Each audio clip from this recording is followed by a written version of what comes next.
Welcome to the Prayagraj institute. आज हम लोग बात करेंगे प्रबंधन के अति महत्वपूर्ण प्रश्नों के बारे में। हमारे सामने जो पहला प्रश्न है कि यहाँ पे आपको दिख रहा होगा खाली स्थान, यहाँ पे भरना है। दूसरों के साथ और उनके माध्यम से चीजों को प्राप्त करने की कला कहलाती है। तो ये कला कहलाती है मैनेजमेंट या प्रबंधन। अब दूसरा प्रश्न, यहाँ पे खाली स्थान है, आपको भरना है इन चार ऑप्शंस में से। योजनाएं सामरिक लक्ष्यों को प्राप्त करने के लिए तैयार की जाती हैं। तो कैसी योजनाएं? तो युक्तिपूर्ण स्ट्रेटजिक योजनाएं सामरिक लक्ष्यों के प्राप्ति के करने के लिए तैयार की जाती हैं। अगला प्रश्न, प्रबंध के सिद्धांतों की रचना किस प्रकार से की जाती है? तो प्रबंध के सिद्धांतों की रचना हम प्रबंधकों के अनुभव द्वारा तैयार करते हैं। Option number B. तो प्रबंध के सिद्धांतों की रचना जो है वो प्रबंधकों के अनुभव द्वारा तैयार की जाती है। प्रबंध के सिद्धांत हैं, क्या है? स्थैतिक हैं, गतिशील हैं, कठोर हैं और सभी। तो इसका जो सही उत्तर है कि जो प्रबंध के सिद्धांत हैं वो कठोर हैं। Option number C. टेलर एवं हेनरी फ्योल के संबंध में निम्न से कौन सा कथन आपको असत्य बताना है? कौन सा असत्य है? ठीक है, तो इसका जो ऑप्शन नंबर बी है वो सही है। फ्योल के सिद्धांत विशेष परिस्थितियों में लागू होते हैं, जबकि टेलर के सिद्धांत सार्वभौमिक है। ये स्टेटमेंट गलत है। जबकि ये होना चाहिए कि टेलर के सिद्धांत विशेष परिस्थितियों में लागू होते हैं, जबकि फ्योल के सिद्धांत सार्वभौमिक हैं। हेनरी फ्योल का जन्म हुआ था, तो हेनरी फ्योल का जन्म हुआ था फ्रांस में। Option number B. प्रबंध के सिद्धांत नहीं है, आपको बताना है इसमें से कौन सा जो है वो प्रबंध का सिद्धांत नहीं है। वो है ऑप्शन नंबर सी, संपूर्ण। वैज्ञानिक प्रबंध में विश्लेषण है। वैज्ञानिक प्रबंध में विश्लेषण कितना प्रतिशत है? तो ये है 75%, 75%। वैज्ञानिक प्रबंध में उत्पादन होता है, तो वैज्ञानिक प्रबंध है अगर, तो उत्पादन जो है वो अधिकतम होगा। Option number A. वैज्ञानिक प्रबंध कब प्रारंभ हुआ? तो वैज्ञानिक प्रबंध प्रारंभ होता है 1913 में, 1913 में। वैज्ञानिक प्रबंध के जन्मदाता कौन है? तो वैज्ञानिक प्रबंध के जन्मदाता हैं F W Taylor. Option number C. वैज्ञानिक प्रबंध से उपभोक्ताओं को क्या होता है? उपभोक्ताओं को लाभ होता है। Option number C. नीति निर्धारण, नीति निर्धारण कार्य है। तो नीति निर्धारण कार्य है उच्च स्तरीय प्रबंधकों का, जो हाई लेवल के मैनेजर्स होते हैं उनका काम होता है नीति निर्धारण करना। प्रबंध के सिद्धांत हैं सार्वभौमिक हैं, सही बात है। लोचपूर्ण है, ये भी सही बात है। और गतिशील है, ये भी सही बात है। तो इसका ऑप्शन होगा सभी। प्रबंध के सिद्धांत हैं सभी। हेनरी फ्योल एक थे, तो हेनरी फ्योल क्या थे? एक खनन इंजीनियर थे, mining engineer. Option number c. कर्मशाला अनुशासक के क्या कार्य हैं? आपको बताया जा रहा है कि कर्मशाला अनुशासक के कार्य क्या है। तो झगड़ों का निपटारा करना ये भी कार्य है, और कार्यस्थल पर अनुशासन बनाए रखना ये भी कार्य है। तो ऑप्शन नंबर सी इसका सही उत्तर है। मानसिक कार्य से खाली स्थान है, क्या होती है? मानसिक कार्य से थकान होती है। Option number B. वैज्ञानिक प्रबंध मालिकों के खाली स्थान है, तो मालिकों के क्या है? वैज्ञानिक प्रबंध पक्ष में है, हित में है। तो हित एवं पक्ष दोनों में है। ठीक है, ऑप्शन नंबर डी। अगला प्रश्न, आपसी सहयोग से की जाने वाली क्रियाएं वैज्ञानिक प्रबंध के किस सिद्धांत को दर्शाता है? ठीक है, तो ये दर्शाता है सहयोग। कैसा? सहयोग, ना कि व्यक्तिवाद। Option number b. General and industrial management पुस्तक किस व्यक्ति से संबंधित है? तो जनरल एंड इंडस्ट्रियल मैनेजमेंट जो बुक है वो संबंधित है हेनरी फ्योल से। Option number b. फ्योल ने जनरल एंड इंडस्ट्रियल मैनेजमेंट पुस्तक कब प्रकाशित की? तो ये प्रकाशित हुई थी 1916 में। जनरल एंड इंडस्ट्रियल मैनेजमेंट पुस्तक किस भाषा में है? तो ये है फ्रेंच भाषा में। ऑप्शन नंबर ए। अगला प्रश्न, समय समय अध्ययन करते समय उपयोग किया जाता है। तो समय अध्ययन करते समय स्टॉप वॉच का प्रयोग किया जाता है। हेनरी फ्योल का जन्म किस वर्ष हुआ था? तो हेनरी फ्योल का जन्म हुआ था 1841 में, 1841।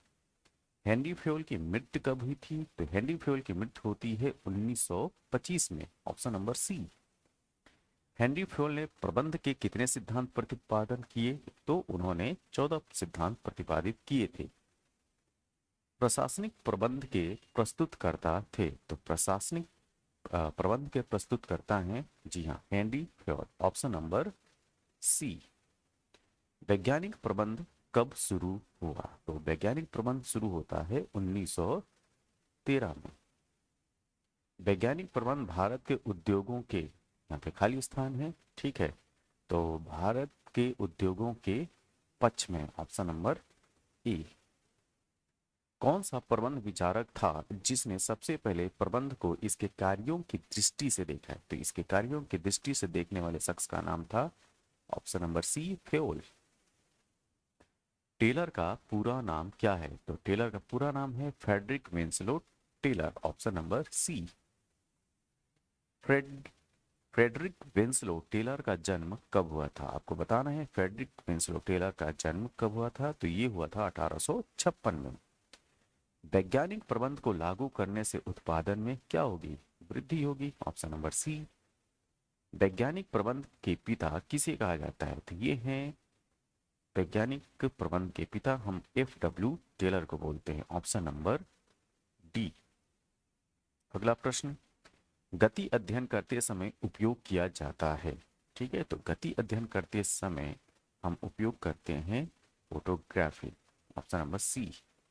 वैज्ञानिक प्रबंध में प्रयोग किए गए, तो वैज्ञानिक प्रबंध में समय अध्ययन भी प्रयोग किया गया, थकान अध्ययन और गति अध्ययन, ठीक, ये तीनों, तो ऑप्शन नंबर डी इसका सही उत्तर है, ठीक है।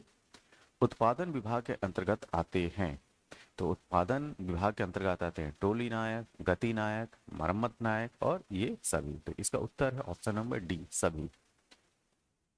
कोई भी व्यवसाय स्वयं नहीं चलता चाहे वह संयोग की स्थिति में ही क्यों ना हो, यह स्टेटमेंट किसने दिया? तो ये स्टेटमेंट है एडविन एम रॉबिन्सन का। तो कोई भी व्यवसाय स्वयं नहीं चलता चाहे वह संयोग की स्थिति में ही क्यों ना हो, यह स्टेटमेंट है एडविन एम रॉबिन्सन। गति या जीवन प्रदान करने वाला तत्व प्रबंध ही है। ध्यान से देखिए, गति या जीवन प्रदान करने वाला तत्व प्रबंध ही है, जिसके बिना उत्पादन के साधन केवल साधन मात्र ही रह जाते हैं, कभी उत्पादन नहीं बन पाते। यह स्टेटमेंट किसका है? तो ये स्टेटमेंट है पीटर एफ ड्रकर का। प्रबंध व्यवसाय संगठन रूपी शरीर का मस्तिष्क है एवं उसकी जीवनदायिनी शक्ति है। यह स्टेटमेंट किसका है? तो ये स्टेटमेंट है ऑल्विन सेल्डन का। कभी कभी आप लोगों से जो ये जो थिंकर्स हैं उनके स्टेटमेंट भी आपसे पूछे जा सकते हैं, इस वजह से इस वीडियो में इन थिंकर्स के विचारों का भी समावेश किया गया है। प्रबंध का अर्थ पूर्वानुमान लगाना, संगठन करना, निर्देश देना, समन्वय व नियंत्रण करने से। यह स्टेटमेंट किसका है? तो यह स्टेटमेंट है हेनरी फ्योल का, ऑप्शन नंबर सी। प्रबंध व्यक्तियों के विकास से संबंधित है, न कि वस्तुओं के निर्देशन से। यह किसने कहा था? तो ये कहा था लॉरेंस ए एप्ले। लॉरेंस ए एप्ले ने बोला था। कौन सा कार्य प्रबंध का कार्य नहीं है? आपको बताना है कि कौन सा कार्य प्रबंध का कार्य नहीं है। तो ऑप्शन नंबर सी, सहयोग जो है वो प्रबंध का कार्य नहीं है। प्रबंध एक है, प्रबंध जो है वो कला भी है और विज्ञान दोनों, ऑप्शन नंबर सी। प्रबंध किसका नौकर है? यहाँ पे पूछा जा रहा है कि प्रबंध किसका नौकर है, तो प्रबंध जो है वो प्रशासन का नौकर है। प्रबंध कला है, तो प्रबंध क्या है? एक कला है। कैसी कला है? स्वयं काम करने एवं दूसरों से काम लेने, दोनों की, ऑप्शन नंबर सी। प्रबंध का शुरुआत कहाँ से होता है? तो प्रबंध का शुरुआत होता है ऑप्शन नंबर बी, इनमें से कोई नहीं। अगला प्रश्न, प्रबंध खाली स्थान है, चलने वाली प्रक्रिया है, तो प्रबंध जो है वो निरंतर चलने वाली प्रक्रिया, ऑप्शन नंबर सी। प्रबंध के कितने स्तर होते हैं? प्रबंध के 3 स्तर होते हैं। निम्न में से कौन प्रबंध के स्तर नहीं है? तो मुख्य स्तर जो है वो प्रबंध का स्तर नहीं है।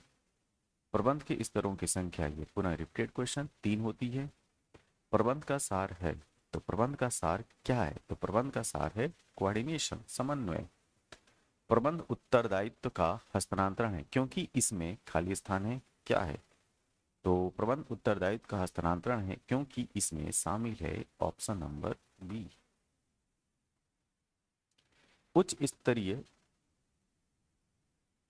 उच्च स्तरीय प्रबंधक नियोजन पर अपने समय का भाग व्यय करता है। कितना प्रतिशत भाग व्यय करता है? तो ये है 35%। भारत में प्रबंध क्या है? आवश्यक है, ऑप्शन नंबर ए। प्रबंध एक अदृश्य, अदृश्य क्या है? तो प्रबंधन एक अदृश्य शक्ति है, पावर है। प्रबंध एक पेशा है। किसने बोला था कि मैनेजमेंट एक प्रोफेशन है? ये स्टेटमेंट है लॉरेंस एप्लिन का। किसी भी देश के विकास में सबसे अधिक आवश्यक क्या है? तो किसी भी देश के विकास में सबसे अधिक, यहाँ पे पूछा जा रहा है सबसे अधिक, तो ये है कुशल प्रबंधन की। अगला प्रश्न, प्रबंधन व्यक्तियों का विकास है न कि वस्तुओं का निर्देशन। यह स्टेटमेंट किसका है? तो ये स्टेटमेंट है लॉरेंस एप्लिन का। उच्च स्तरीय प्रबंधक नियोजन पर अपने समय का कितना प्रतिशत भाग व्यय करता है? तो उच्च स्तरीय प्रबंधक नियोजन अपने समय का 35% भाग व्यय करता है। अटारी के अनुसार प्रबंधन के कितने कार्य होते हैं? तो ये कार्य होते हैं 4। योगदान संतुष्टि साम्यावस्था की अवधारणा का प्रतिपादन इनमें से किसने किया था? तो ये किया था चेस्टर बर्नार्ड ने। नौकरशाही वह संगठन है जो अपनी गलतियों से सीखकर अपने व्यवहार को नहीं सुधार सकता। यह कथन है एकम क्रोजियर का। स्टाफ सत्ता को निम्न में से किस रूप में भी जाना जाता है? तो स्टाफ सत्ता को यहाँ पे जो है ABCD करके ऑप्शंस हैं जिसमें कई उत्तर सही हो सकते हैं। तो इसका जो सही उत्तर है option number second, A, B और D। तो स्टाफ सत्ता जो है वो विशेषज्ञ सत्ता भी है, ज्ञान आधारित सत्ता भी है और अंतर्निहित सत्ता है। तो विशेषज्ञ सत्ता, ज्ञान आधारित सत्ता और अंतर्निहित सत्ता, ABD इसका सही उत्तर है। निम्न में से कौन सी मैट्रिक संगठन की विशेषता है? तो ये है अधिक अच्छा संप्रेषण, ऑप्शन नंबर 4। हेनरी फ्योल के अनुसार गैंग प्लैंक एक क्या है? विलंबकारी लाल फीताशाही को कम करने का एक तरीका है। व्यवहारवादी उपागम पक्षधर है। तो व्यवहारवादी उपागम किस चीज का पक्षधर है? तो वो है option number A, B and D, option number 2। तो लघु स्तरीय विश्लेषण का, क्षेत्रीय सामग्री के अनुभवात्मक अध्ययन का और मूल्य मुक्त वैज्ञानिक पद्धति का। नौकरशाही एक ऐसा संगठन है जो प्रशासन में दक्षता को अधिकतम करता है अथवा प्रशासनिक दक्षता के हित में संगठित सामाजिक व्यवहार की एक सांस्थानिक पद्धति है। निम्न में से एक उपयुक्त कथन किसने दिया? ये स्टेटमेंट है ब्लायू का, ऑप्शन नंबर 1। निम्न में से किसने सुझाव दिया कि चमत्कारी प्राधिकार का नैतिकीकरण इस प्रकार किया जा सकता है कि चमत्कारी नेता के दृश्य से हटने पर भी चलती रहे? तो ये स्टेटमेंट है मैक्स वेबर का। किसका है? Option number 1, max weber.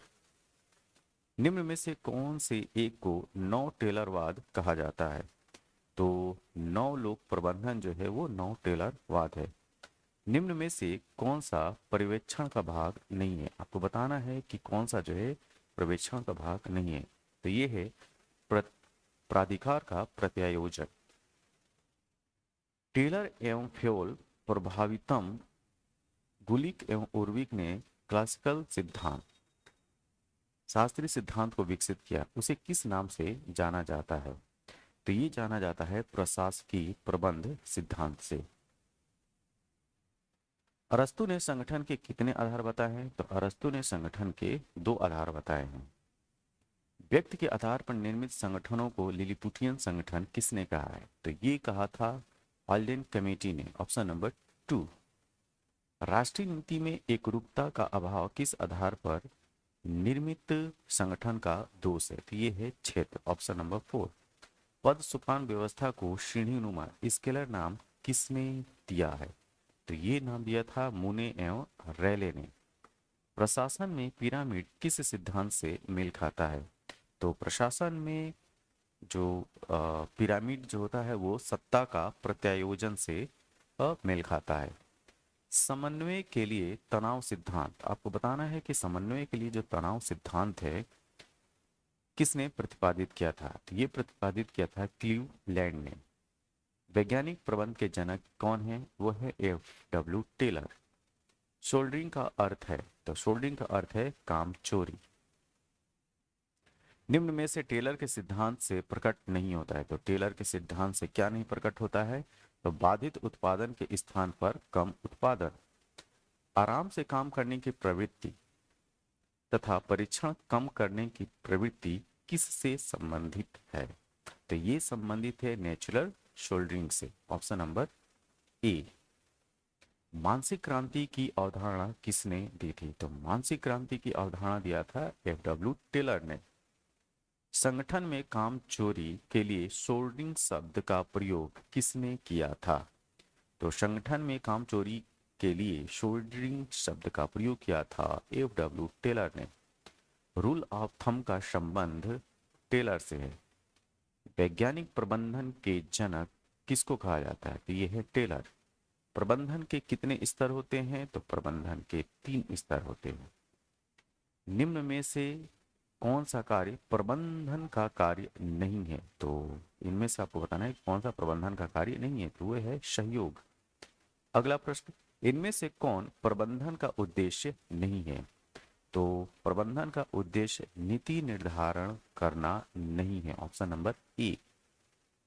वैज्ञानिक प्रबंधन के पिता कौन? F W Taylor. प्राधिकार की स्वीकृति विचारधारा, प्राधिकार की स्वीकृति विचारधारा किसकी देन है? तो ये है चेस्टर बर्नार्ड की। भागीदारी संतुष्टि संतुलन विचारधारा, भागीदारी संतुष्टि संतुलन विचारधारा ये भी चेस्टर बर्नार्ड की है। अगला प्रश्न, व्यवस्था सिद्धांत के अनुसार एक व्यवस्था के मुख्य घटक होते हैं। तो एक व्यवस्था के मुख्य घटक होते हैं आगत, प्रक्रिया, निर्गत, फीडबैक और परिवेश। Option number B. व्यवस्था सिद्धांत के अनुसार एक व्यवस्था उसकी उपव्यवस्थाओं के बीच पाई जाती है। क्या पाई जाती है? परस्पर अंतरक्रिया और परस्पर अंतर्निर्भरता। Option number c. Supra system से तात्पर्य है, आपको बताना है सुप्रा सिस्टम से क्या तात्पर्य है। तो सुप्रा सिस्टम से तात्पर्य है व्यवस्था और उसके परिवेश के बीच संबंध से। अगला प्रश्न, आदेशों का निर्व्यक्तीकरण विचारधारा, आदेशों का निर्व्यक्तीकरण विचारधारा किसकी देन है? तो ये है मेरी पार्कर फॉलेट का, मेरी पार्कर फॉलेट। वैज्ञानिक प्रबंधन का पिता किसको बोलते हैं? F W Taylor. Repeated question है। वैज्ञानिक प्रबंध ने निम्न में से किस पर बल नहीं दिया है? तो वैज्ञानिक प्रबंध ने जिस पे बल नहीं दिया है वो है मानवीय संबंध। ऑप्शन नंबर सी। ब्यूरोक्रेसी शब्द का सर्वप्रथम प्रयोग किसने किया? विंसेंटी गोर्ने ने, विसेंटी गोर्ने ने सबसे पहले ब्यूरोक्रेसी या नौकरशाही का प्रयोग किया था। मैक्स वेबर के अनुसार नौकरशाही का संबंध है किसे? विवेक संगत सत्ता से, विवेक संगत सत्ता से। संगठन में शास्त्रीय दृष्टिकोण का संबंध मुख्य रूप से है कार्य के विभाजन से। Option number D. हार्टथोर्न प्रयोगों ने निम्न दृष्टिकोण को जन्म दिया। तो कैसे? तो हार्टथोर्न प्रयोगों ने मानव संबंध दृष्टिकोण को जन्म दिया। Option number C. लोक प्रशासन में वह समस्त क्रियाएं सम्मिलित होती हैं जिनका उद्देश्य आधिकारिक सत्ता द्वारा निर्धारित लोक नीतियों की पूर्ति या उनके क्रियान्वयन से। यह परिभाषा किस लेखक के द्वारा दी गई? तो ये था L D White. Option number d, L D White. व्यवहारवादी दृष्टिकोण निम्न में से किस पर मुख्य रूप से बल देता है? आपको बताना है कि व्यवहारवादी दृष्टिकोण निम्न में से किस पे बल देता है? तो ये बल देता है मानवीय तत्व पे। Option number C. यह किसने कहा है कि लोक प्रशासन सार्वजनिक कानून का व्यवस्थित एवं विस्तृत अध्ययन है? ठीक है, तो ये बोला था वुड्रो विल्सन ने। ऑप्शन नंबर ए। निम्न में से किसका संबंध पद सोपान के सिद्धांत से है? यह है उचित माध्यम विधि। ऑप्शन नंबर ए। निम्न में से समन्वय स्थापित करने की कौन सी नहीं है? ठीक है, कौन सी प्रक्रिया जो है समन्वय स्थापित करने की नहीं है? तो यह है पदोन्नति। अगला प्रश्न, प्रत्यायोजन का उद्देश्य अधीनस्थ को निम्न तत्व सौंपना है। तो क्या सौंपना है? तो ये है प्राधिकार एवं कर्तव्य। प्राधिकार एवं कर्तव्य सौंपना है। एडमिनिस्ट्रेटिव, पुस्तक एडमिनिस्ट्रेटिव बिहेवियर के लेखक कौन है? तो ये हैं हर्बर्ट साइमन। निम्न में से किसने सुझाया कि संगठनात्मक उद्देश्यों में व्यक्तिगत लक्ष्यों की अभिव्यक्ति होनी चाहिए? तो ये सुझाव किसका था? ये सुझाव था क्रिस अर्गरिस का। क्रिस अर्गरिस का। तो क्रिस अर्गरिस ने क्या बोला कि ये सुझाव दिया था कि संगठनात्मक उद्देश्यों में व्यक्तिगत लक्ष्यों की अभिव्यक्ति होनी चाहिए। तो ये है क्रिस अर्गरिस। ये वीडियो आपको कैसा लगा? जैसा भी लगा हो आप अपने सुझाव जो है वो व्यक्त करें। तब तक के लिए थैंक यू, धन्यवाद।